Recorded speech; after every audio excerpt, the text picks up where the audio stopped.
Alors, donc, j'ai le plaisir d'accueillir Monsieur Serge Papin, donc, qui est le PDG de Système U, Monsieur Alain Gauvin, qui est le directeur juridique du groupe Carrefour, et puis Étienne Pfister, mon collègue, donc rapporteur général adjoint à l'autorité, qui était maître d'œuvre principal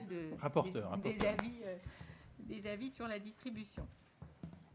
Alors, donc, comme vous savez, Monsieur Fasquelle n'a pas pu nous rejoindre, mais finalement, la question que j'avais envisagé de lui poser un petit peu autour du partage entre la loi, la régulation par le juge, on l'a assez largement évoqué lors de la première table ronde et finalement surtout lors du débat qui a suivi. Donc, je ne dis pas qu'on n'a rien perdu, on aurait forcément eu une réponse intéressante d'un parlementaire sur ce sujet, mais en tout cas, le sujet n'a pas été éludé. Alors, de ce fait, je vais en venir directement au cœur du sujet, en commençant par Étienne Pfister, puisque, comme ça a été dit, nous avons quand même fait une consultation à la suite de l'avis, et même si tous les acteurs n'y ont pas participé, un certain nombre d'acteurs, dont ceux qui sont autour de moi, ont participé à cette consultation. Et donc, Étienne Pfister va vous dresser un premier bilan de cette consultation et nous dire finalement s'il y a quelques points que les opérateurs sont prêts à modifier, j'allais dire spontanément, en tout cas sans l'intervention du législateur. Oui, alors sur ces consultations qui donc ont été lancées à l'ensemble des opérateurs et des parties intéressées, qui ont concrètement débuté à partir de la fin janvier et qui se sont écoulées jusqu'à la mi-avril. Monsieur le Président Lasserre vous a indiqué tout à l'heure les différents opérateurs qui ont participé à ces consultations et ceux qui ont refusé d'y participer, mais nous avons eu leur avis finalement par un autre canal, très informatif également, par le biais notamment de leur recours devant le Conseil d'État. Le bilan qui peut en être dressé, et comme toujours, lorsque l'on dresse un bilan, c'est un peu comme la bouteille qui est à moitié vide ou à moitié pleine, c'est selon le point de vue où l'on se situe. Disons que si l'on récapitule un petit peu les préoccupations qui avaient été soulevées dans l'avis, on peut les catégoriser en 4 groupes. Le premier groupe, c'est le foncier commercial. Le deuxième groupe, c'est les conditions de transparence lors de l'adhésion et de la capacité à pouvoir comparer les conditions d'adhésion, les conditions de franchise des différents opérateurs et de pouvoir effectuer cette comparaison de façon pleine et entière, c'est-à-dire sur l'ensemble des contrats qui constituent la relation. On a ensuite un troisième aspect qui est la durée de la relation. La durée de la relation. On a vu que c'était extrêmement variable, tant d'ailleurs du côté des groupes intégrés qui recourent à la franchise que du côté des groupements coopératifs, où l'on a des durées extrêmement courtes et puis des durées très longues. Et puis on a également tout ce qui concerne, finalement, c'est le quatrième groupe, tout ce qui concerne la possibilité de sortir effectivement du réseau au moment où finalement le contrat ou les contrats de la relation commerciale arrivent à échéance. Alors sur ces différents points, on a des positions assez différenciées des opérateurs. Prenons le premier groupe sur le foncier commercial. Plusieurs opérateurs indiquent qu'effectivement, ces clauses sur la vente de foncier commercial qui ensuite empêchent l'acheteur de revendre le terrain à un distributeur concurrent, donc clause de non-concurrence ou de restriction quant à l'exploitation du terrain, qui ont des durées qui pouvaient être extrêmement longues, de 30 ans, parfois plus courts, parfois plus longs. Sur cet aspect-là, plusieurs opérateurs ont indiqué qu'effectivement, ils étaient prêts à renoncer à ces clauses.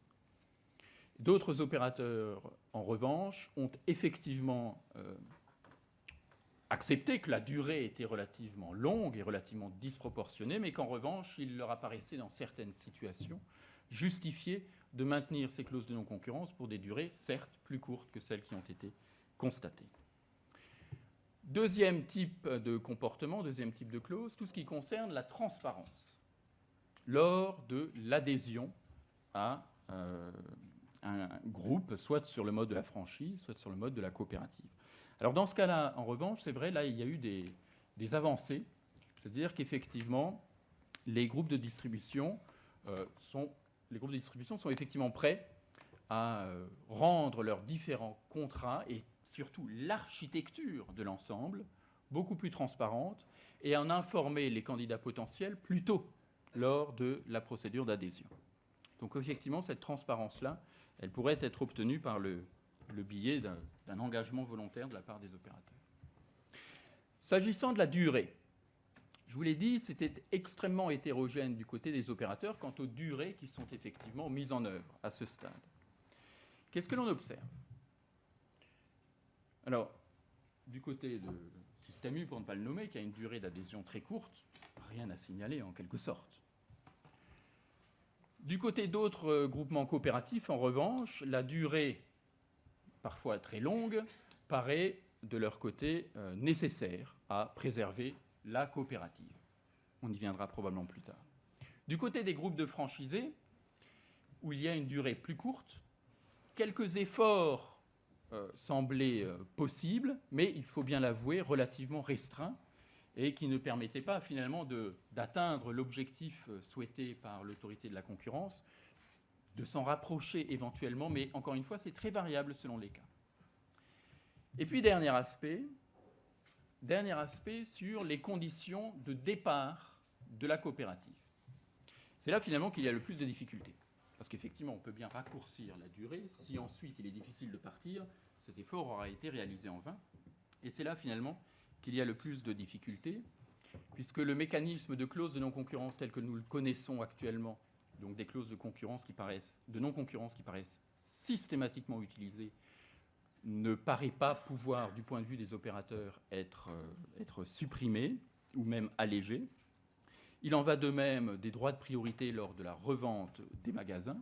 Et il y va enfin, et c'est un point très important, il en va de même enfin, des prises de participation minoritaires et surtout des droits tout à fait particuliers associés lors de ces prises de participation minoritaires.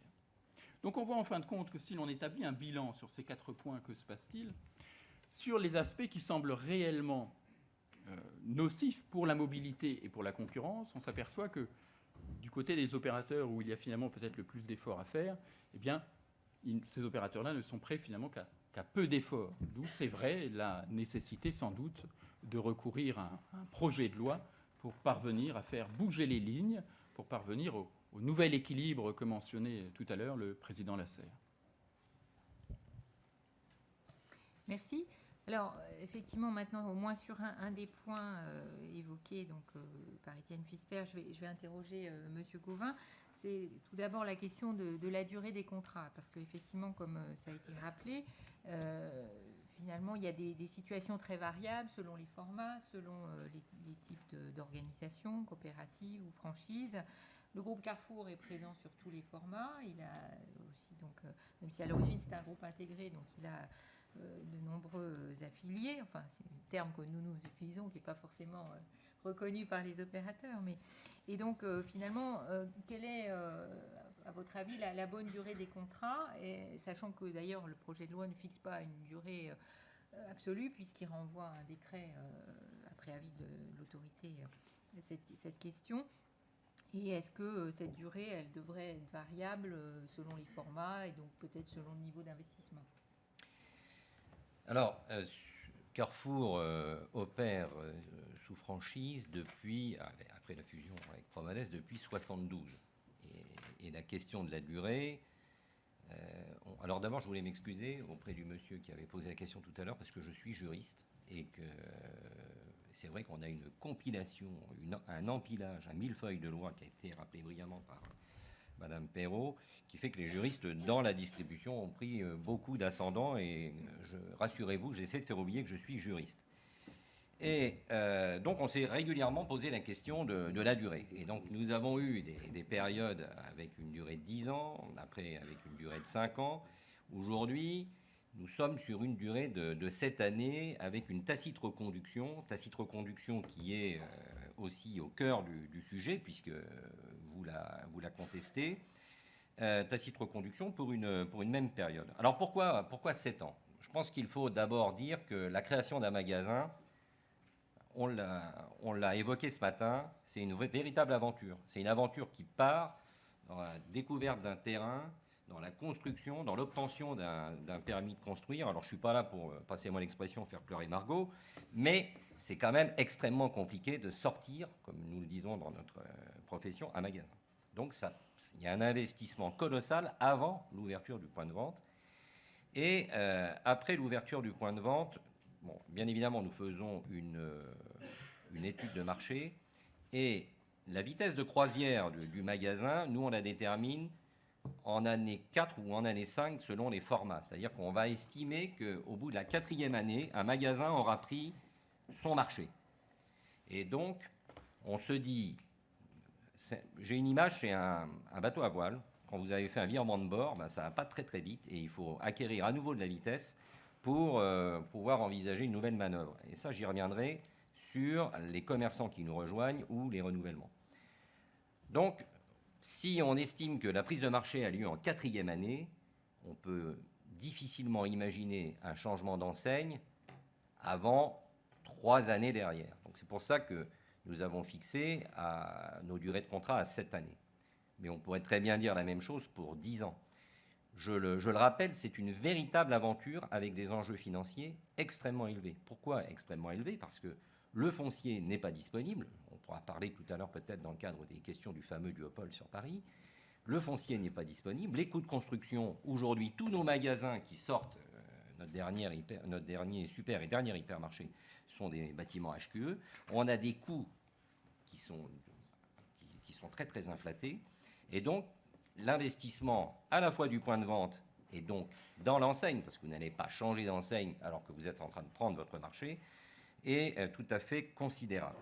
Alors, s'agissant d'un commerçant qui nous rejoint, l'idée fausse qui pourrait germer dans certains esprits, c'est qu'il n'y a pas de différence entre un Hyper U, par exemple, et un Carrefour. Les différences sont importantes en termes d'assortiment, en termes de service. Ce n'est pas la même chose. Et d'ailleurs, il y a des gens qui sont fans d'Hyper U, fans de Carrefour, et on ne les fera pas changer d'avis.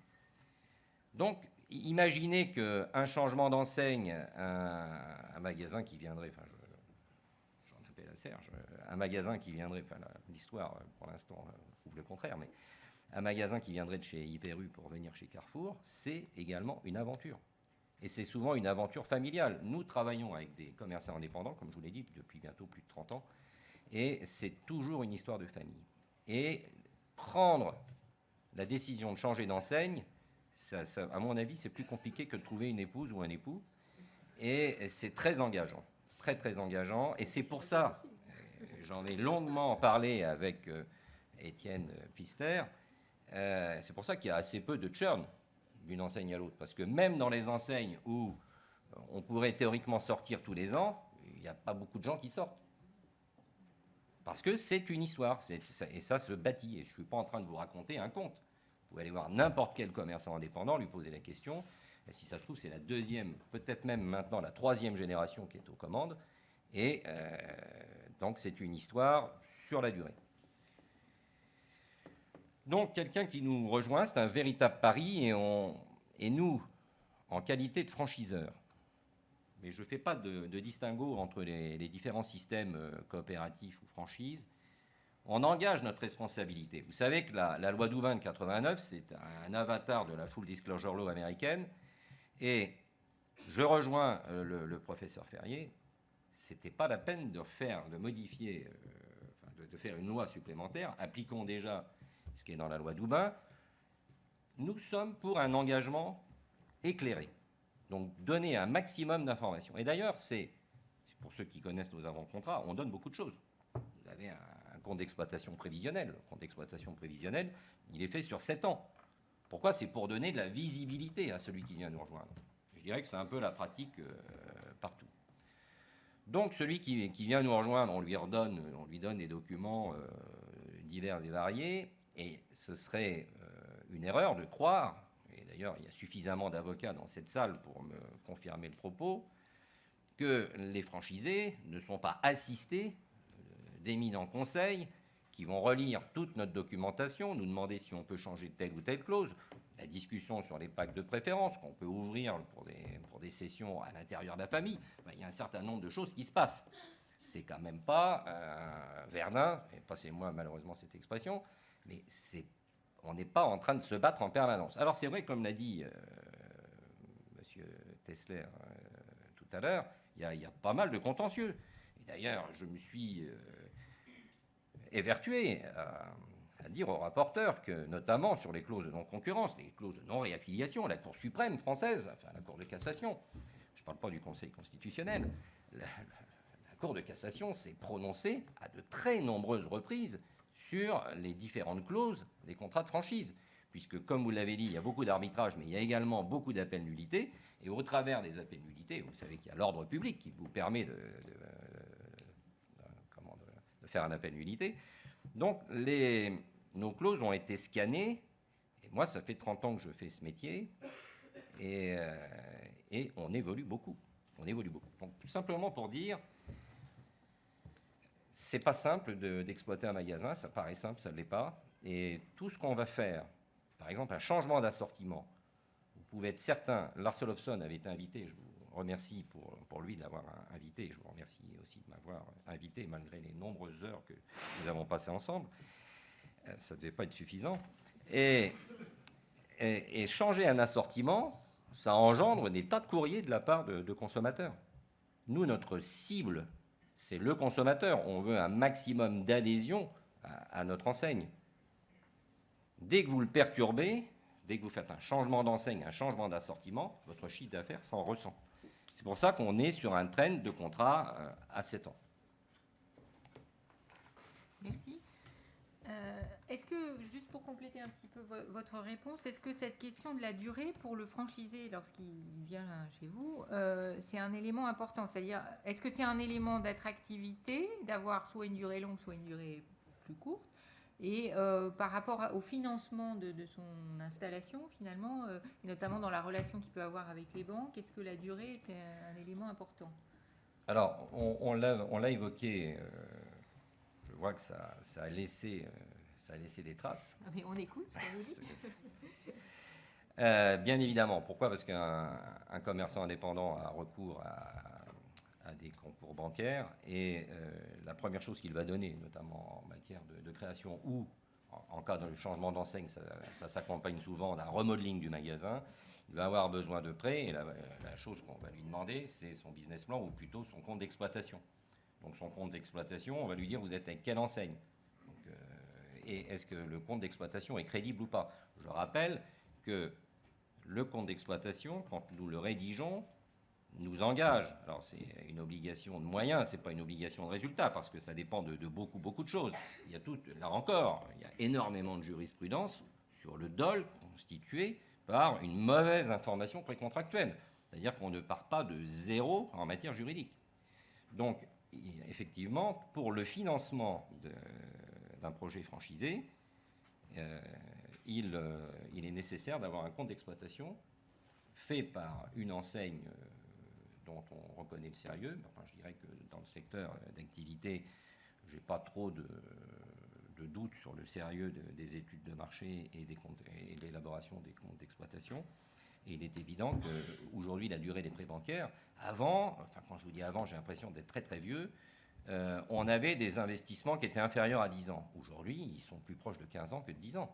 Et je ne parle pas du foncier commercial où, avant, nous avions l'habitude d'avoir des prêts classiques, on est passé en crédit bail. Et d'ailleurs, le problème du foncier, tel que vous vouliez le traiter, posait un véritable problème sur le financement en crédit bail, puisque vous savez que ce sont des opérations de sell and leaseback. Vous vendez votre actif, on vous le loue et on vous donne la possibilité de le racheter. Donc si on allait dans le sens que vous indiquiez, on ne pourrait plus avoir de financement au travers de sell and leaseback sur le foncier commercial. Donc, il est évident que les banques sont très attentives à ce que nous pouvons écrire et à l'assistance que nous pouvons apporter aux franchisés. Alors, je ne suis pas là pour vendre du Carrefour, mais je suis très fier de travailler chez Carrefour. Et pour répondre à une autre question, je serais très fier également que mes enfants travaillent chez Carrefour. Et d'ailleurs, ma deuxième fille a fait un long stage chez Carrefour. Comme et franchisé. nous faisons nos courses chez Carrefour. Et je suis tatoué Carrefour. Donc, au-delà de la plaisanterie... Pardon ? À midi, c'est la rédaction du prospectus. Oui. Donc, voilà ce que je peux vous répondre sur... alors oui, non, un dernier point sur l'assistance qui est apportée aux franchisés. Nous sommes l'une des rares enseignes à avoir des conseillers de franchise qui, sur la base des comptes d'exploitation mensuels, viennent conseiller le franchisé sur la performance de ses rayons. Mais je pense que dans les autres enseignes, il doit exister des systèmes un peu similaires. La franchise, je le rappelle, hein, c'est pas ma définition, c'est la définition du bâtonnier Leloup. C'est la réitération d'un succès. Et donc, on est là, nous, pour aider à cette réitération du succès. On n'est pas là pour engendrer une catastrophe. On est là pour faire du profit. Nous sommes des sociétés commerciales. Et plus notre franchisé fera du profit, plus on aura un réseau qui sera calme et plus nous ferons de profit. Il n'y a pas d'ambiguïté là-dessus. Merci. Alors, on va rester sur cette question de la durée avec M. Papin, qui, comme ça a été dit, mais il nous le dira encore sans doute lui-même, où il n'y a pas réellement de durée minimale d'adhésion chez Système U, enfin, en tout cas, elle est de fait que d'un an. Et donc, bon, cette question de la durée, vous l'avez vu dans les débats, à la suite de notre avis, a été beaucoup contestée. Notamment les réseaux coopératifs ont considéré que c'était un moyen de fragiliser ce modèle si on imposait une durée trop courte. Or, Système U est un système coopératif et je n'ai pas l'impression que vous soyez fragilisé. Alors, bien, bonjour à tous. Alors, je voudrais d'abord partager quelques éléments avec vous. D'abord, l'objectif de tout ça, c'est de faire qu'il y ait plus de concurrence. Ça, donc, je pense que ça a été abordé ce matin. Je tiens à dire, et c'est vérifiable, parce qu'on entend toujours un tas de contre-vérités dans ce pays, la France est sans doute le pays le plus compétitif en matière de concurrence. En tous les cas, c'est là où il y a le plus d'opérateurs, parce qu'on est quand même 8 ou 9. Vous pouvez regarder en Espagne, vous pouvez regarder en Allemagne, vous pouvez regarder en Angleterre, vous pouvez regarder en Suisse, vous pouvez regarder en Italie, tous les pays frontaliers. Il n'y a pas plus d'opérateurs, il y en a plutôt moins. Après, ce qu'on appelle à la fois les résultats nets de notre profession en France, et on pourrait y associer aussi la marge brute, même si en ce moment, avec le rapport Chalmin, on ne fait pas toujours bien la différence. Les résultats nets des entreprises de distribution sont les plus faibles d'Europe, en France. Si vous comparez par exemple avec Tesco en Angleterre, il n'y a aucune commune mesure, même avec le Carrefour qui est le deuxième après Walmart commerçant mondial. Je pense que les résultats de Carrefour sont en dessous, bien en dessous des résultats de Tesco. Je le confirme. Voilà. Et pour autant, voilà. Donc les marges brutes ailleurs. Donc il faut aussi prendre en compte tout ça parce qu'on dit un peu n'importe quoi. Tout ça est vérifiable. Ce que je dis, j'en profite pour leur dire. Et une autre contre-vérité, c'est de dire quand il y a une concentration d'une enseigne, les prix sont plus chers. Or, on est dans un métier où la logistique, c'est 75 à 80% des coûts. Donc plus vous êtes concentré, plus vous avez de compétitivité. D'ailleurs, l'histoire fait que Auchan est plutôt concentré au nord, Casino plutôt au sud, Carrefour est parti de Sainte-Geneviève-des-Bois il y a quelques années, mais on a eu Intermarché, Leclerc et Système U sont plutôt concentrés dans l'ouest. Donc on a eu des forces qui ont grandi par cercle concentrique. Et on s'aperçoit que quand on regarde les choses aujourd'hui, par exemple, où est-ce que Système U est le moins cher? C'est en Vendée. C'est aussi là qu'on a le plus de magasins. Et la Vendée est un département les moins chers de France parce qu'on se tire la bourre avec Leclerc, par exemple. Et on s'aperçoit que là où il y a plus d'indépendants concentrés, c'est là aussi où les prix sont moins chers. Donc vous voyez, tout ça est à mettre à l'aune parfois de choses qui sont exprimées ici ou là et qui sont tout simplement des mensonges. Voilà, c'est aussi simple que ça, je tenais à le dire, parce que ça, c'est des choses qui sont vérifiables. Et il se dit, je trouve, beaucoup de contre-vérités. J'en profite aussi pour dire, j'étais avec Nicolas Sarkozy mardi dans la Sarthe, Et il a fait tout un beau discours sur le fait que les prix ne soient pas la seule valeur et qu'on est dans une économie où la production agricole était en danger, où certains transformateurs l'étaient aussi. Et il nous demandait de regarder cet aspect-là et de ne pas avoir une vision que des prix, parce que si on était toujours à la recherche de destruction de valeur, eh bien, on détruirait aussi beaucoup de choses dans ce pays, y compris les filières agricoles. Donc là aussi, il faudra savoir ce qu'on nous demande, parce qu'à un moment, on nous demande de faire le grand écart entre tout. Et ça, non mais c'est quand même une difficulté qu'on a de plus en plus. Hein. Bon, voilà. Alors après, moi, on a parlé, Alain Gauvin a parlé de la franchise, évidemment. Moi, j'ai plutôt parlé de la coopérative. Et là aussi, dans ce pays, on prépare des lois. Il faudra quand même qu'on évolue, parce qu'on a affaire à de la diversité, comme disent mes amis alsaciens. On veut toujours faire choucroute pour tout le monde. Voilà, c'est comme ça. On a passé la LME, par exemple. Dans la LME, on nous dit négocier de la même manière avec Nestlé. Le résultat de Nestlé, c'est 15 milliards d'euros de résultats par an. C'est juste le chiffre d'affaires de Système U, pour vous donner des ordres de grandeur. Et il faut qu'on négocie de la même manière. On nous dit, la LME dit, on va négocier avec Nestlé de la même manière qu'avec l'assiette bleue de Pouzauges, qui fait 3 millions d'euros de chiffre d'affaires et qui a 40 collaborateurs en Vendée.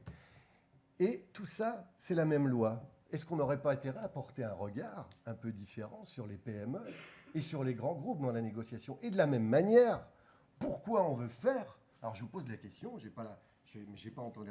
Pourquoi on veut mettre exactement dans le même emballage législatif la coopérative et la franchise? Et il n'y a aucun reproche dans mes propos. L'une dépend de groupes capitalistes organisés, l'autre a affaire au commerce associé. C'est quand même pas du tout pareil. Et il faudrait là aussi qu'on porte un regard. La coopérative qui fait la promotion d'un certain nombre de petits patrons qui leur permettent d'exister, de croître. Nous, on existe, Système U existe depuis, non pas 75, mais depuis 1894, avec l'idée de mettre ensemble des outils collectifs et chacun étant patron propriétaire de son affaire et impliqué ensuite dans l'action de groupe. J'ai, par exemple, moi-même un magasin. Je suis président de Système U. J'y suis parce que c'est un système électif, démocratique. Et en même temps, j'ai un magasin. Donc, tous mes collègues, alors tout le monde n'est pas président, heureusement, mais tous mes collègues ont à la fois le magasin et en même temps détiennent une partie du destin collectif. Et évidemment, ce n'est pas du tout le même mode de fonctionnement qu'un groupe franchisé. Et là aussi, Alain Gauvin ne le dit pas, mais parfois, dans la franchise, les choses sont de moins en moins franches. Parce que, mon cher Alain, quand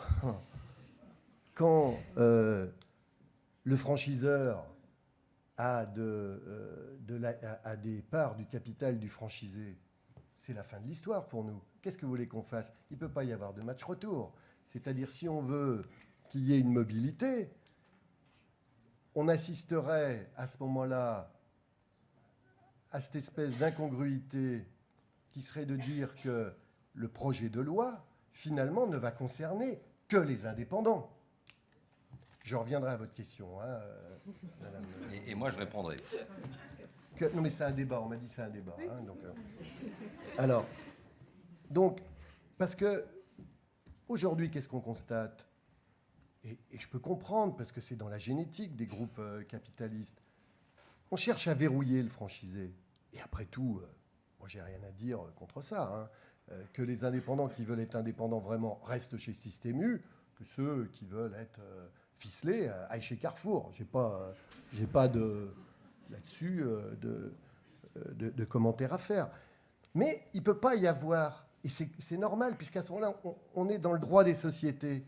Et quand vous êtes sur une partie du capital, c'est plus la haute autorité pourra proposer tous les textes de régulation, etc.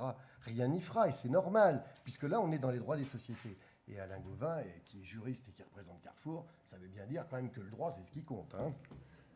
C'est pas... voilà. Ne le prends pas mal, Alain, ça veut dire aussi que le talent des juristes est adaptable, etc. Hein, voilà. Et donc, moi, je dis que pour les coopératives, en revanche, si on veut porter un regard sur les coopératives et porter un regard un peu plus bienveillant. Parce qu'aujourd'hui, je pense que, mon cher Étienne Pfister, le regard de l'administration n'est pas toujours bienveillant sur les coopératives. Hein. Non, mais on paye, par exemple, la C3S à plusieurs niveaux, hein, alors que les groupes intégrés la payent qu'une fois. Nous, on la paye, je le dis par parenthèse, on la paye 3 fois aux 3 niveaux. Hein. Et le regard n'est pas toujours bienveillant parce qu'il y a parfois une incompréhension. Nous, on pense qu'il y a 2 temps dans la vie. Il y a le temps de l'exploitant et il y a le temps de la transmission. La transmission est une de nos valeurs. Les générations succèdent aux générations. Il n'est pas rare dans un magasin, que le magasin U, qu'on soit la 4e ou 5e génération. Et évidemment, tout ça s'organise. Et par contre, le temps de l'exploitation, nous on milite, et là ça répond à votre question, Madame Beaumeunier, nous on milite pour qu'il y ait une liberté. C'est-à-dire que, mais que je ne porte pas de jugement chez ceux chez qui il y a moins de liberté, mais il faudrait, de ce point de vue-là, qu'on puisse, à ce moment-là, si le législateur faisait quelque chose, qu'il y ait cette liberté partout. Or, je renvoie à ce que j'ai dit tout à l'heure, il ne pourra pas y avoir la liberté chez les franchisés. C'est impossible. C'est impossible parce que, voilà, quand on a des actions dans le capital, les choses sont bloquées. Nous, on milite pour la liberté. En revanche, dans les principes, et j'espère que le législateur en tiendra compte, je ne veux pas porter de... C'est pour ça que je ne veux pas descendre dans la technique. En plus, on doit être rendu aux 3e ou 4e proposition de texte, donc parfois on n'arrive pas à suivre. Donc, ce qu'il faut, c'est distinguer la sortie, parce que la sortie, s'il n'y avait pas un pacte d'actionnaires entre un groupement comme Système U et ses associés, à ce moment-là, ça veut dire que Système U, à très court terme, n'existe plus. Parce que là, du coup, c'est le pouvoir financier qui, au moment de la sortie, dirait « je fais un gros chèque aux commerçants et c'est, je vais vous dire, en 10 ans, il n'y a plus, Système U n'existe plus. » Nous avons un matériel juridique qui est contenu dans nos statuts particuliers de la coopérative. Ce matériel juridique, c'est le droit de préemption, assorti de l'offre préalable de vente que vous connaissez bien, Étienne. Et ce qui m'importe, moi, c'est que cela soit maintenu à part. Et que ça soit dans les principes non contenus. Par exemple, dans la première proposition, où il y avait un contrat unique de 10 ans non renouvelable, ça vidangeait complètement le matériel juridique, hein, du droit de préemption. C'était, en tous les cas, la lecture que m'en ont donné mes conseils. Et à ce moment-là, Système U, pardon ? Il faut changer. Non, mais écoutez, ils sont nombreux hein, sur ce sujet-là. Parce que non. Et donc, pour le coup, bon, je pense que les choses vont être discutées, en tous les cas sont en discussion. Mais il faut vraiment, pour la coopérative, que les choses qui soient du niveau des statuts soient mises à part. Après, sur la durée de l'exploitation, moi, je ne porte pas de jugement là-dessus. Il y a des entreprises indépendantes qui ont des contrats un peu plus longs parce qu'ils estiment que ça les protège. Effectivement, il y a un certain nombre d'investissements qui peuvent être parfaitement justifiés pour pouvoir les amortir. Et qu'on ne puisse pas sortir à aller-venue comme ça. D'ailleurs, si vous regardez bien le droit de la coopérative, dans la coopération, il y a une clause de sauvegarde qui fait que si 20% des adhérents partaient, on peut prendre un dispositif de sauvegarde et annuler. Vous le vérifierez, mais je pense que ça existe. Et oui, parce que imaginez que ces 10 plus gros magasins s'en aillent. Comment font les autres ? C'est-à-dire qui c'est le dernier qui éteint la lumière ? Voilà, c'est fini après. Donc il faut bien... Nous on a failli mourir et être balayés en 70, 75, quand la grande distribution est arrivée. Parce qu'on était issus du commerce. Il a fallu qu'on se modernise, ça n'a pas été facile, mais on a toujours gardé cette liberté qui était le fait qu'il n'y ait pas de contrat long. je me souviens de Jean-Claude Jaunet, mon président d'avant, trouvait qu'il aurait été bien qu'on ait quand même une durée pour amortir certaines choses. Que quand on va, par exemple, nous investir 150 millions d'euros en 10 ans dans nos systèmes d'information, tous ensemble, donc c'est tous les magasins qui investissent ensemble. Donc on va l'amortir, le financer dans le temps. Imaginez qu'on perd 10% de nos ventes. Comment on fait? À ce moment-là, on est quand même 60 000. Hein. Bon, voilà. Donc il y a tous ces enjeux. Alors, il se trouve que nous avons la liberté. On en a plutôt fait un avantage qu'un inconvénient. Ça nous oblige à plus de transparence. Ça nous oblige à plus de compétitivité. Et il se trouve que, comme parfois c'est le cas, quand on est complètement libre, on est plus attractif. C'est-à-dire que quand il y a des barreaux aux fenêtres, on cherche à les scier. Et quand il y a des portes ouvertes, on n'a pas forcément envie de la prendre. Et il se trouve que Système U, par rapport à cette liberté, il est plus attractif que le contraire. Mais bon, voilà, ceci dit, moi je ne fais pas de reproche à ceux qui, par ailleurs, peuvent avoir des contrats dans le monde indépendant un peu plus longs, parce qu'ils ont des bonnes raisons de faire valoir que c'est utile à l'amortissement des investissements. Donc voilà, et je ne veux pas être trop long, mais bien distinguer, pour moi, les grands principes qui sont, et le matériel juridique qui est contenu dans les statuts et le règlement intérieur de la coopérative, pour pas qu'il soit amalgamé avec le contrat commercial. C'était quand même le risque dans la première rédaction du texte. En revanche, mais là c'est Système U qui est particulier, nous n'avons pas, de fait, un magasin qui démissionne au mois de juin peut être au 1er janvier de l'année suivante dans une autre enseigne. Voilà, ça on est les seuls quand même comme ça. Merci Monsieur Papin. Alors, tout à l'heure, on avait un consommateur, un distributeur, donc effectivement, c'était assez logique qu'ils s'opposent. On a deux distributeurs, mais ils s'opposent aussi. Mais c'est sans doute pour nous montrer qu'ils sont vraiment en concurrence. Mais bon, je vais donc recéder la parole à Monsieur Gauvin, qui, je pense, effectivement, a envie de réagir. Peut-être aussi pour qu'il nous donne son sentiment sur cette question un peu des participations minoritaires chez les commerçants indépendants, parce que c'est vrai que c'est un point qui n'est pas traité par le projet de loi. Et c'est peut-être une question, effectivement, qui est importante d'évoquer. Alors, à l'évidence, je ne suis pas le seul à être venu faire pleurer Margot. Moi, j'ai l'impression d'avoir un rôle, le mauvais rôle, celui qui aurait engendré une réglementation qui toucherait tout le monde.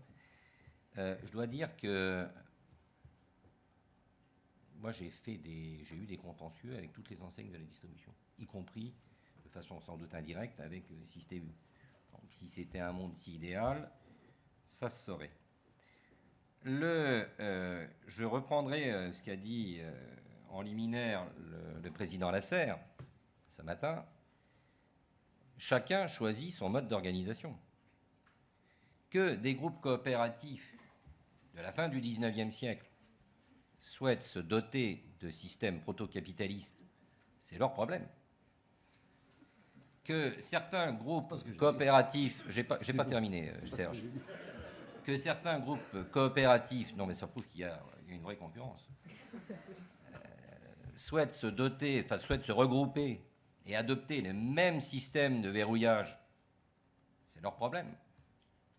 Que lorsque moi je veux acheter un magasin à Cannes, où je suis obligé d'aller 9 fois devant la Cour de cassation, faire 14 ans de procédure, c'est l'illustration du problème. Pour revenir à la question sur les prises de participation, Carrefour opère de plusieurs façons, et tu le sais très bien Serge, nous avons des contrats de franchise simples et nous avons des prises de participation. Pourquoi est-ce que nous avons des prises de participation ? Et là encore, ça répond à votre question. Il faut faire un distinguo entre des golden shares où certains opérateurs, je ne parlerai pas de vos magasins en portage, mais il ne faut pas que j'oublie d'en parler plus tôt.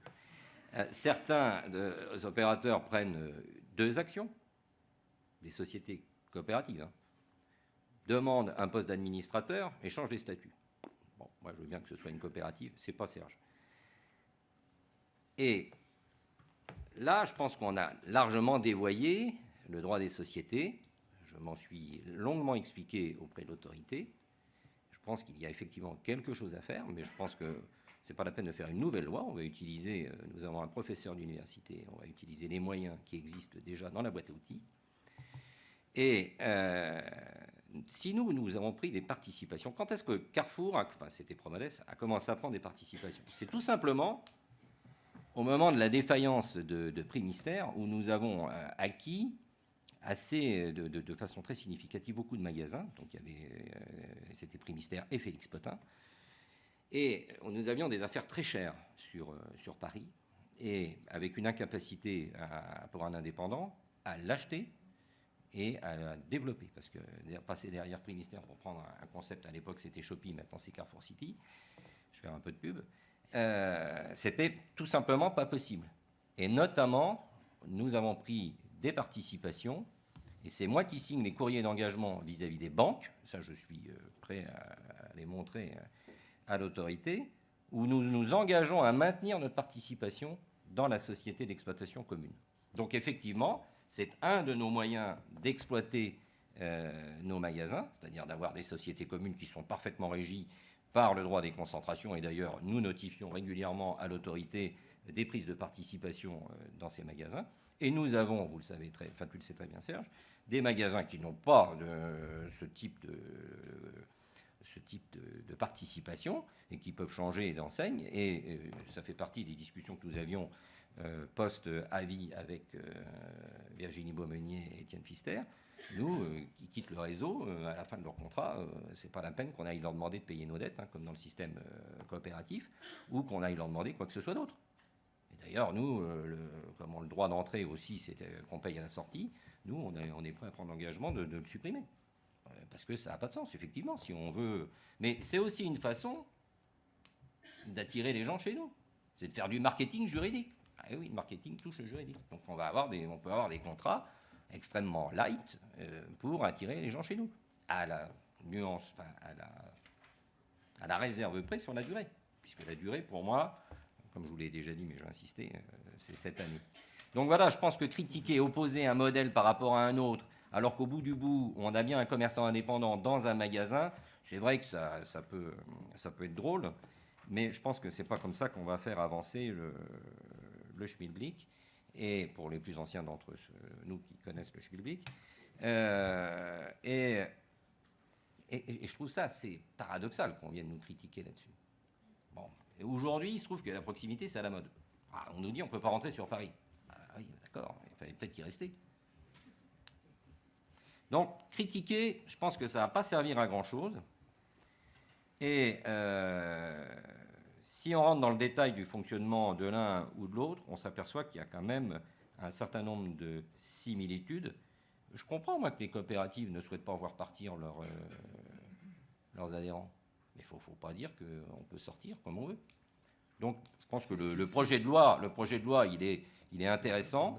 On va le prendre comme tel, et notamment sur l'information précontractuelle, puisque la base de tout, c'est de savoir où je mets les pieds et est-ce que ça va changer. Nous sommes sur un système contractuel qui changera par voie d'avenant, qui ne changera pas par voie d'assemblée générale ou autre. Mais je ne vais pas faire une diatribe contre les coopératives, et qu'on ne vienne pas me chercher sur mon précaré. Donc moi, j'espère vous avoir répondu sur les prises de participation. Et vraiment, je pense qu'il faut faire le distinguo, et vous l'aviez fait dans l'avis, je crois que c'était le point 227, entre ce qu'est... C'est mon livre de chevet. Entre ce qu'est une véritable prise de participation avec des investissements communs, et ça c'est la base de tout, de l'affectio societatis, de ce qui est manipulation du droit des sociétés, où j'ai deux actions. Vous pouvez prendre tous les recueils de jurisprudence, vous verrez, c'est la jurisprudence Faldis-Falliker, Courtade, Carrefour. Donc vous pourrez avoir une illustration de comment fonctionnent certaines sociétés coopératives. Je comprends bien que il y en a que certains ne souhaitent pas que ça change. Voilà, c'est tout ce que je voulais dire.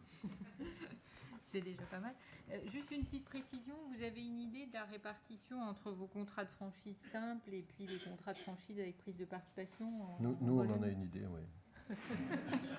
Pour les raisons... Alors, je ne vais pas vous répondre. Pour les raisons que vous comprendrez. Papa répondra alors. Pour les raisons que vous comprendrez, mais enfin, il y a un certain nombre de magasins Carrefour et Carrefour Market qui vont passer chez Super U, c'est de façon très significative, puisque je crois qu'il y a 6 hyper et 35 super, donc je pense avoir répondu à votre question.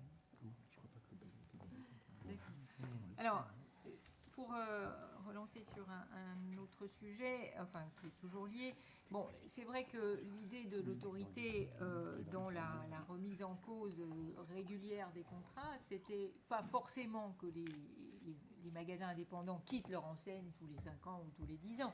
C'était simplement qu'il y ait un réexamen régulier des conditions d'affiliation, de manière à ce que ça pousse, et d'ailleurs M. Papin l'a dit, est-ce que ça pousse les têtes de réseau à être attractives, performantes, et c'est une sorte de pression concurrentielle, c'est une incitation.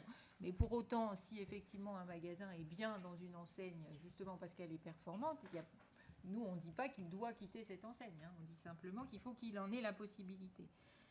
Et il me semble que la liberté, c'est justement effectivement une incitation à ça. Alors, j'ai bien entendu ce que disait M. Papin tout à l'heure sur l'idée qu'il faut que la liberté, ça soit chez tout le monde. Et c'est effectivement la logique qu'on avait. C'est-à-dire que le système, et Étienne Fisser l'a rappelé tout à l'heure, le système de mobilité possible, il fonctionne si elle est vraiment possible et dans tous les systèmes. Et donc, sous cette condition, finalement, pour un groupe comme Système U, qui affiche des ambitions, est-ce que cette mobilité plus grande, ça ne crée pas pour vous des opportunités? Et si je comprends bien, d'ailleurs, vous en prenez parfois quand même, malgré les difficultés. Oui, alors sauf que c'est quand même pas tout à fait le cas. Bon, nous, il se trouve effectivement que notre mode, à la fois notre mode de gouvernance, si vous voulez, on a quelques principes assez forts comme ça chez nous qui disent le seul centre de profit, par exemple, c'est le magasin. Je pense qu'on est les seuls, parce qu'on n'a pas, comme ça, d'autres centres de profit ailleurs. Tout part du magasin, tout revient au magasin. Donc ce système de liberté nous oblige, si on peut dire, à ça. Donc il se trouve que des indépendants, quand ils nous rejoignent, se sentent à ce moment-là plus à l'aise, effectivement, parce que vous parliez de transparence tout à l'heure, nous, il y a une parfaite transparence. Il ne peut pas y avoir, par exemple, ce même type, et encore une fois, Alain n'y voit pas il ne peut pas y avoir cette transparence dans un groupe capitaliste, et ça se comprend. Nous sommes franco-français. Tout reste au local, et on peut comprendre, par exemple, que d'autres groupes investissent à l'étranger. Qui c'est qui paye cet investissement? Il faut bien, ça se prend quelque part, ça se prend dans les réseaux. Et donc, on ne peut pas avoir, quand vous investissez au Brésil, et avec les difficultés qu'on peut connaître, ou en Chine, il faut bien que ça soit payé par quelqu'un. Nous, l'argent reste au local. Il peut profiter plus à tous. Donc, ce n'est pas les mêmes systèmes. Voilà. Et donc, les commerçants indépendants le savent, ça. Ils le voient. Et donc, la rentabilité n'est pas la même. Donc, c'est en cela que, pour nous, la liberté est une opportunité, effectivement, pour répondre à votre question. Parce qu'on pense, plus vous êtes libre, finalement, plus vous êtes attractif, encore une fois. On le constate, nous, actuellement. D'ailleurs, c'est vrai pour tout. Voilà, on pourrait l'appliquer à plein d'autres exemples. Donc, effectivement, plutôt que d'avoir une fragilité, mais là, le nouveau texte ne changera pas grand-chose, puisque aujourd'hui, c'est notre c'est notre organisation déjà. Hein. Mais on voit bien, quand on discute avec des gens qui ont des contrats plus longs, en franchise par exemple, eh bien, quand ils discutent avec nous, ils se disent « Ah bon, ça existe ?» Voilà, ils sont un peu surpris, mais bon, on a cette façon de nous organiser. Et effectivement, on en fait plutôt maintenant un point fort de notre modèle.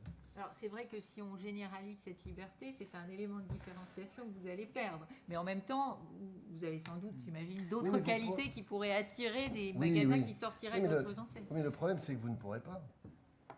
Si je vous renvoie à ce que je disais tout à l'heure, vous ne pourrez pas.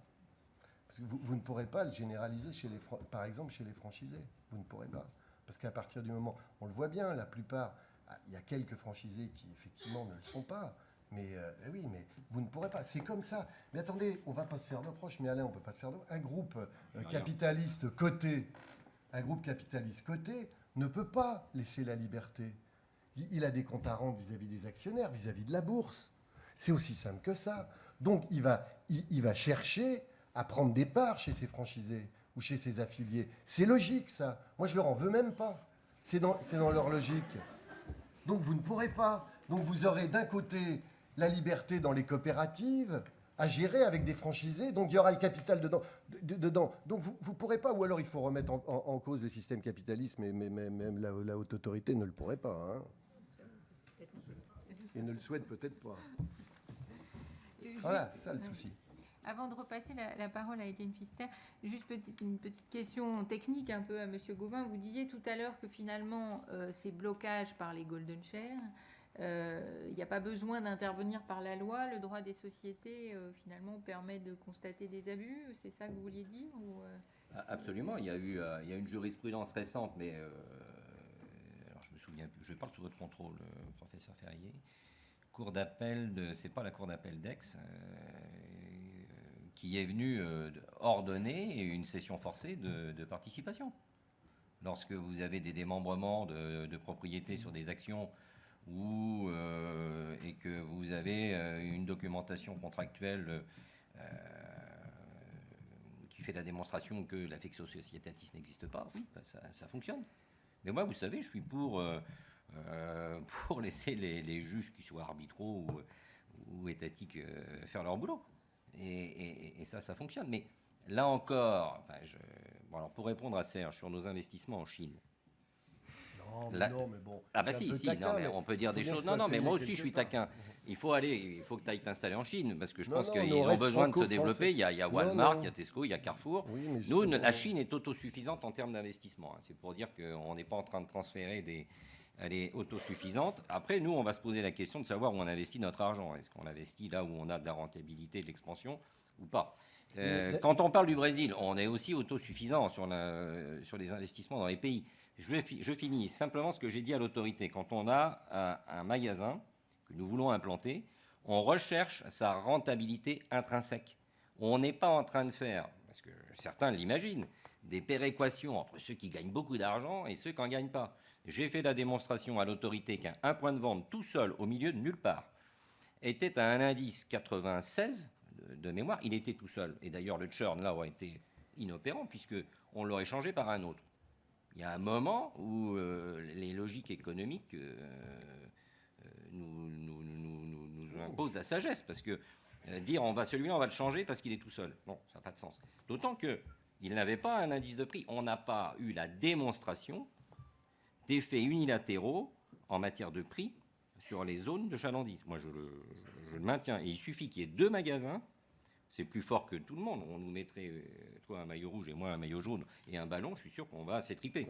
Oui. D'ailleurs, on est en train de s'étriper. Mais c'est pas grave, et simplement pour dire que dès qu'il y a un magasin concurrent, il est évident que quand il y a 4 magasins, ça ne suffit pas. Il suffit qu'il y en ait un seul pour que la concurrence s'installe. Oui, d'accord. Mais Carrefour, c'est quel chiffre d'affaires monde?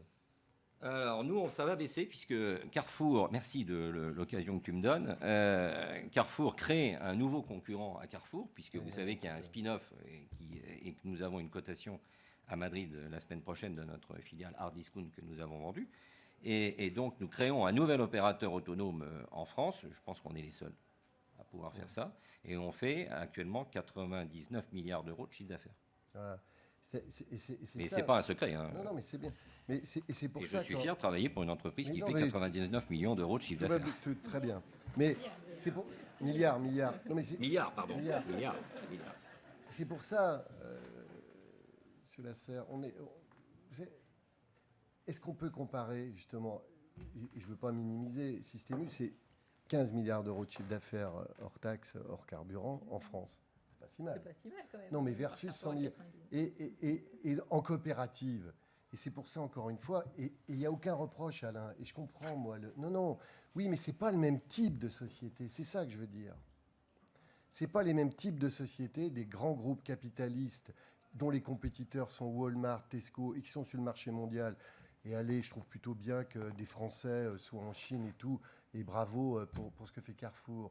Mais par rapport à des coopératives qui sont du commerce associé, de commerçants indépendants, qui sont des chefs d'entreprise très impliqués dans le local depuis des générations, etc. Et on veut faire le même type de loi pour tout le monde. C'est ça. Prenons le temps. Rien ne presse là. Prenons le temps de regarder ces spécificités. bien sûr, pour le consommateur, mais prenons le temps, parce qu'on n'a rien à voir. On fait un métier, mais on n'a rien à voir dans notre statut, notre mode d'organisation et ça. Prenons le temps de regarder ces choses-là quand même. Et je trouve qu'on va très vite à vouloir dire, ben voilà, on fait une loi, etc. Alors j'espère que notre règlement intérieur sera maintenu. Si par exemple, notre règlement intérieur a été mis à mal, on meurt. C'est aussi simple que ça. On meurt. Non mais voilà, parce que c'est normal, les prédateurs capitalistes essaieront de nous acheter. Non mais attendez, mais c'est pas, et je leur fais pas encore une fois de reproche. C'est dans leur gène. Mais oui, c'est la vie. C'est comme ça. Alors que nous, on cherche à coopérer et à faire la promotion du commerce indépendant. Non, mais je le dis comme ça avec un peu d'humour, mais c'est quand même la vérité. Nous, c'est la promotion des familles qui nous intéresse.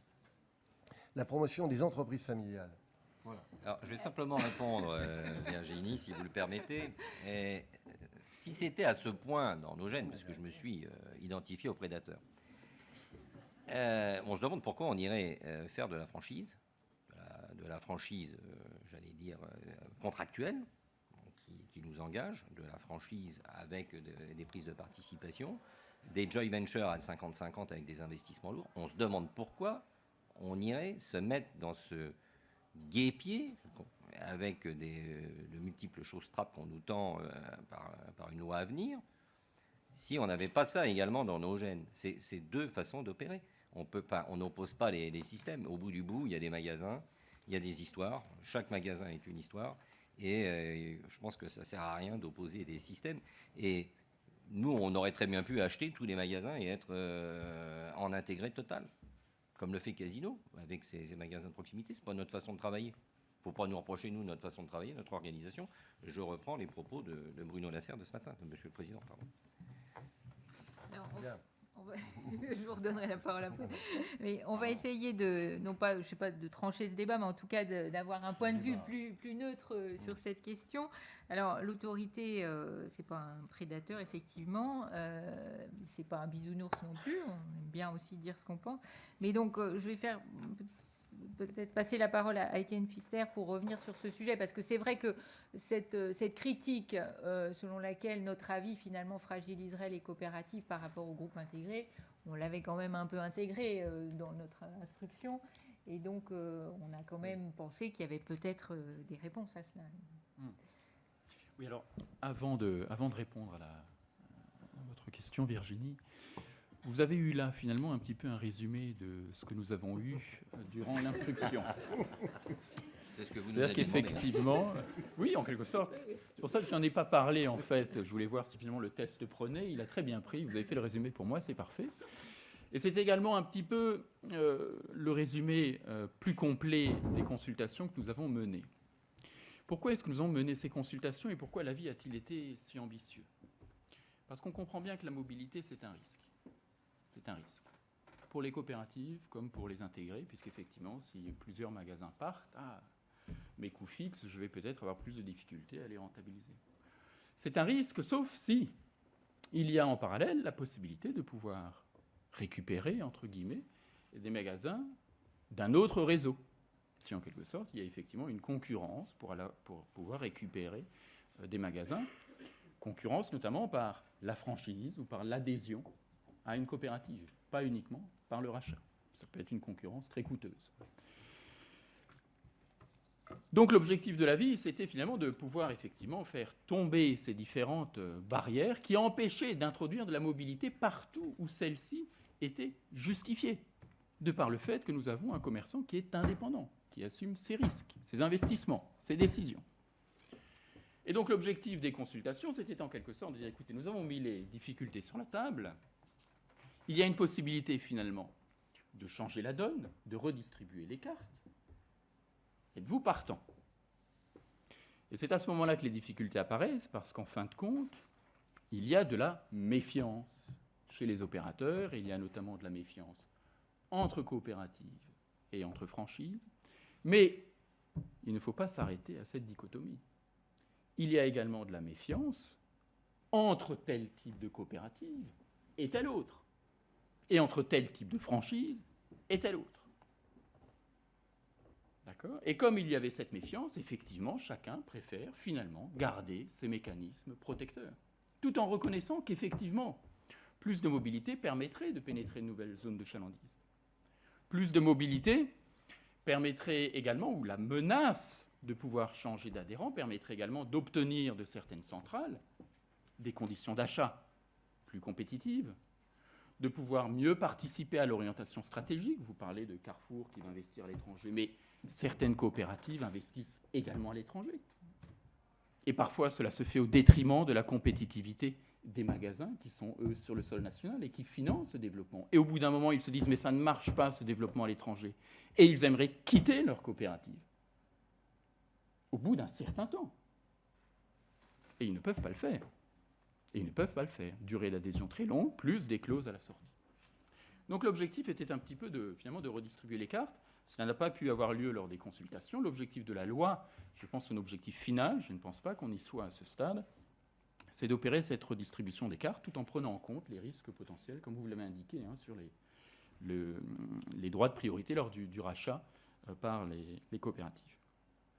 Vous observez également que finalement, à travers la discussion très animée que nous venons de voir, qu'on a finalement les mêmes difficultés, tant au sein des coopératives qu'au sein des franchisés. Dans les deux types d'organisations, il y a effectivement des magasins, des exploitants, des entrepreneurs qui, à un moment donné, se disent « je trouve que ma centrale d'achat n'est pas suffisamment compétitive, je trouve que mon franchisé me facture des redevances trop élevées, je trouve que la stratégie de promotion de l'enseigne n'est pas la bonne, etc., etc. » Et il aimerait changer d'enseigne.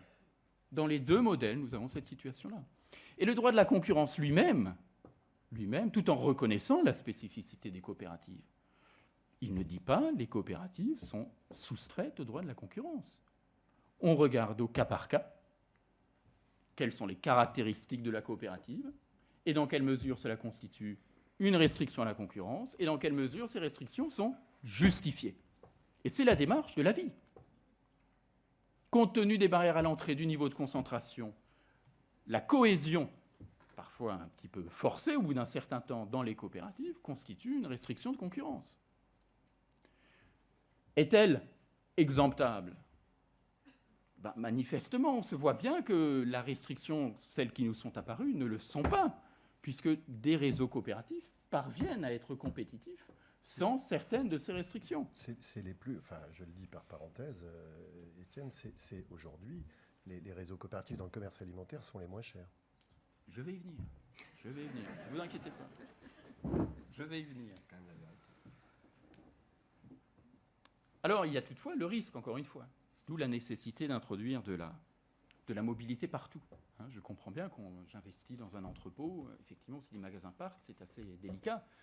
Mais encore une fois, si j'ai la possibilité, en étant performant, d'attirer à moi d'autres magasins, finalement, quel sera le résultat ? Mais je vais être incité à investir, puisque c'est l'investissement qui va également faire venir des magasins qui auront la faculté de changer d'enseigne. Alors, autre point, finalement. Donc, l'autorité a cherché, finalement, encore une fois, l'expression était tout à fait judicieuse tout à l'heure, à instaurer un nouvel équilibre. C'est la difficulté parfois qu'a le juge. Le juge, lorsqu'il est saisi, tout ne passe pas par l'arbitrage, il a devant lui un cas individuel, une relation bilatérale. Et il ne peut se fonder que là-dessus. Et il se dit, voilà un réseau qui se protège, tous les autres font pareil. Pourquoi attaquerais-je ce réseau-là qui se protège plutôt qu'un autre ? L'objectif était précisément par la perspective que vous pouvez offrir à la vie, effectivement, d'embrasser l'ensemble et d'essayer de voir avec les opérateurs dans quelle mesure un nouvel équilibre pouvait être atteint. Mais ensuite, dans toutes les barrières que l'on peut trouver à la mobilité, c'est vrai que toutes ont été visées, il peut s'opérer une certaine hiérarchie entre elles. Il y a évidemment la durée. Alors pour l'instant, les choses sont encore relativement ouvertes. Et c'est très bien, comme vous l'avez dit, il y a encore du temps.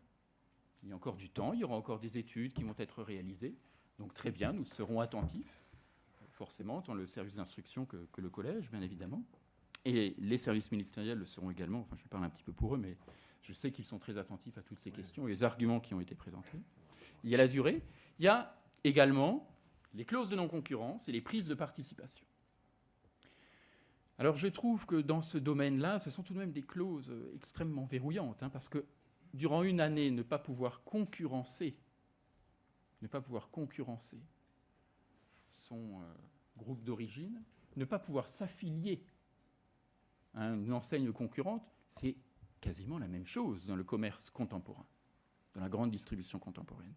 Donc c'est un point sur lequel je trouve indispensable, effectivement, d'aller plus loin. L'avis n'a peut-être pas été assez explicite dans ses conclusions. Mais si vous regardez le corps de l'avis, que dit-il ? Il dit l'existence de clauses de non-concurrence ou de non-réaffiliation, il assimile les deux, mais comme beaucoup d'arrêts récents, doit être proportionnée à l'existence, à la transmission d'un savoir-faire. Et c'est vrai que ce qui nous a été indiqué lors de l'instruction, mais encore une fois, il reste du temps, c'est vrai que souvent on était un petit peu dubitatif. Je crois qu'il faut rappeler dans la loi cette exigence de savoir-faire. Et puis ensuite, les droits de priorité. Les droits de priorité. Alors, je vous l'ai dit, l'avis a visé l'ensemble, parce que c'était important, finalement, de jouer carte sur table, en quelque sorte. Les droits de priorité. Le changement que préconisait l'avis était extrêmement ambitieux, et elle était tout à fait dans son rôle de le faire, et puis ensuite de voir concrètement ce qui allait se passer. Mais c'est vrai que l'on a tout de même, c'est vrai, face à face, des groupes qui sont de tailles différentes, de capacités financières différentes. Et je comprends tout à fait que dans un premier temps, on puisse tenter de restreindre la mobilité, en quelque sorte, entre indépendants. Mais entre indépendants qui le soient pleinement. Parce qu'encore une fois, il ne faut pas se dire... il n'y a pas de présomption de virginité du côté des coopératives. Beaucoup de choses dont on vient d'accuser le système de la franchise, on les retrouve dans les coopératives. Et il y a notamment un dispositif vis-à-vis duquel il faut être extrêmement attentif, ce sont les prises de participation minoritaires. Beaucoup de sociétés d'exploitation fonctionnent actuellement sous le système de SAS. Et sous ce système-là, on peut organiser librement la prise de décision, et on peut notamment conférer des droits de veto pour toute une série de décisions de façon tout à fait libre. Ce qui fait qu'avec une mise, entre guillemets, initiale très très limitée, la tête de réseau verrouille, sans coût, sans investissement, verrouille effectivement son magasin. Et cela, on le trouve tant chez les coopératives que chez les groupes intégrés. Donc la dichotomie que l'on essaye de faire entre coopératives et groupes intégrés ou entre franchises, je pense qu'il faut aller au-delà. Même si, encore une fois, on peut apprécier concrètement. A-t-on effectivement besoin d'une durée plus longue pour les coopératives ? Peut-être est-ce le cas, mais à ce stade, au vu des éléments qui nous ont été transmis, et probablement les mêmes éléments ont été transmis au service ministériel, c'est vrai que la justification n'apparaît pas. Malheureusement, vous jouez un petit peu le rôle de contre-exemple. On en vient toujours et fréquemment à Système U, Système U fonctionne très bien avec une durée d'1 an et, comme vous le disiez, un droit de priorité. Et il ne faudrait surtout pas penser, je crois, que l'avis ou la proposition de loi va contre les coopératives. Comment les coopératives, qui sont bien fréquemment très compétitives pour diverses raisons, ce sont également les plus rentables. Ce sont également les plus rentables. On peut le dire. Non ? En marge nette. Oui. Attendez. Oui, bon. Mais nos résultats ne sont pas publiés. Ah, écoutez... Bon, alors je cite ma source, linéaire ou LSA. Oui, bon. nous on publie nos comptes, mais je ne crois pas qu'on soit... Non, c'est à peu près comparable, me semble-t-il. Bon, parfait. Alors, sur la marge nette, non, mais là, voilà. Là, on peut donner une explication. Vous avez un coût d'exploitation et notamment les frais de salaire qui sont de 3 points différents entre un Hyper-U et un Carrefour. C'est aussi bête que ça. J'en ai pour quelques minutes. Oui, absolument. J'en ai pour quelques minutes parce que l'avis a souvent été interprété comme un avis contre les coopératives. Et vraiment, j'étais assez surpris de cette interprétation-là. L'avis, que vise-t-il à libéraliser, à libérer, entre guillemets, les magasins indépendants. Non pas une mobilité forcée, mais pour les magasins indépendants qui ne sont plus satisfaits de leur tête de réseau ou de leur coopérative. Or, quel est le mécanisme par lequel les coopératives se développent prioritairement ? Mais c'est précisément l'affiliation, l'adhésion. Plus on parvient à libérer les magasins indépendants, plus cela fait un vecteur de développement pour ces coopératives dont on nous vante par ailleurs la compétitivité. Et il y a parfois de bonnes raisons, effectivement, d'accepter ces arguments. Donc voilà la perspective que souhaitait offrir l'avis, le but des consultations et j'espère également l'objectif du projet de loi, même si je pense, encore une fois, que sur ce projet de loi, il y a certains dispositifs qui ne sont pas concernés par le projet de loi et qui devraient l'être, parce qu'encore une fois, la réforme ne pourra fonctionner que s'il y a de la mobilité qui est introduite dans suffisamment d'enseignes, tant coopératives que franchisées. Et à ce stade-là, il y a certains aspects, la durée par exemple. Les franchises n'auront, si on conserve cette durée de 10 ans, les franchises n'auront pas d'effort à faire. Sur les clauses de non-concurrence, sur les prises de participation, je crois que le projet de loi doit être plus ambitieux pour qu'il parvienne effectivement à produire des résultats. Alors, on va peut-être laisser un petit peu de temps aux questions pour la salle, ce qui permettra peut-être à mes deux voisins de réagir également. Est-ce qu'il y a sur cette table ronde des questions, notamment sur ce qui n'est pas dans le projet de loi? Oui.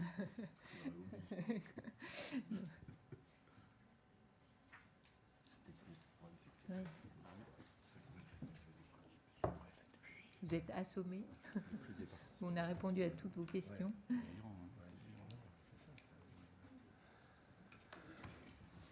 crois qu'on a épuisé les sujets. Vous n'avez plus de réaction sur ce qu'a dit M. Pfister. Il vous a mis d'accord, finalement. Non, on pourrait réagir, mais juste sur la coopérative. Par contre, il faut quand même qu'on se dise qu'en France, c'est quand même un modèle. Ça n'existe qu'en France, quand même, ça. Puisque c'est assez unique. Même, je connais des coopératives, moi, que j'ai vues en Allemagne, en Finlande, etc.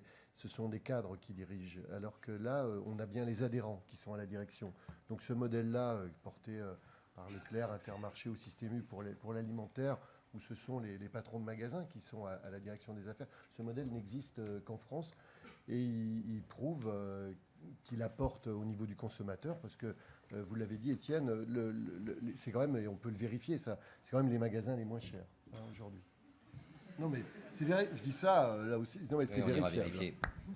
Comme vous le disiez tout à l'heure, il n'y a pas que le prix non plus. Mais je suis d'accord, c'est une bonne remarque, un point pour vous. Ceci dit, me semble-t-il, la haute autorité travaille dans le bénéfice du consommateur. C'est bien ça. Voilà. La concurrence, c'est pas seulement en prix, c'est oui, aussi en service, en qualité. Voilà. Alors, il y a au moins une chose qui est certaine, c'est qu'un des objectifs majeurs de notre avis, qui était de susciter un débat sur ces sujets, a été atteint, je crois. Mais c'est vrai que, effectivement, lorsqu'on conduit cet avis, même si l'instruction de ce type d'avis, même si on y passe un certain temps et on essaie de le faire le plus sérieusement possible, et donc voilà, de poser les bonnes questions, d'aller chercher les bonnes informations. Forcément, tout n'est pas tranché à l'occasion de cet avis. Et c'est notamment sur ces sujets, c'est bien pour ça, encore une fois, qu'on a voulu prolonger. Et encore une fois, je pense que toutes les justifications, tous les éléments qui n'auraient pas été apportés lors de cet avis, lors de l'instruction de cet avis, et qui viendraient ultérieurement à travers la consultation, à travers le débat parlementaire, sont évidemment les bienvenus. Mais je veux dire, plus ça vient en amont, plus il y a des chances que ça soit bien pris en compte, bien expertisé, bien mesuré. Et donc c'est pour ça que voilà, on aurait préféré que certains éléments pour lesquels on a demandé des informations viennent lors de l'instruction, ne sont pas venus. Aujourd'hui, on nous les avance. Bon, encore une fois, il n'est pas trop tard pour les avancer, mais voilà. L'idée aussi, c'était que ce rendez-vous puisse alimenter le débat parlementaire, même si effectivement les parlementaires ne sont pas là, on ne manquera pas de leur envoyer un DVD avec l'enregistrement de ce rendez-vous. En tout cas, merci encore vraiment aux participants aux tables rondes de leur disponibilité et puis de leurs interventions, et merci aussi à vous dans la salle pour votre attention et votre participation.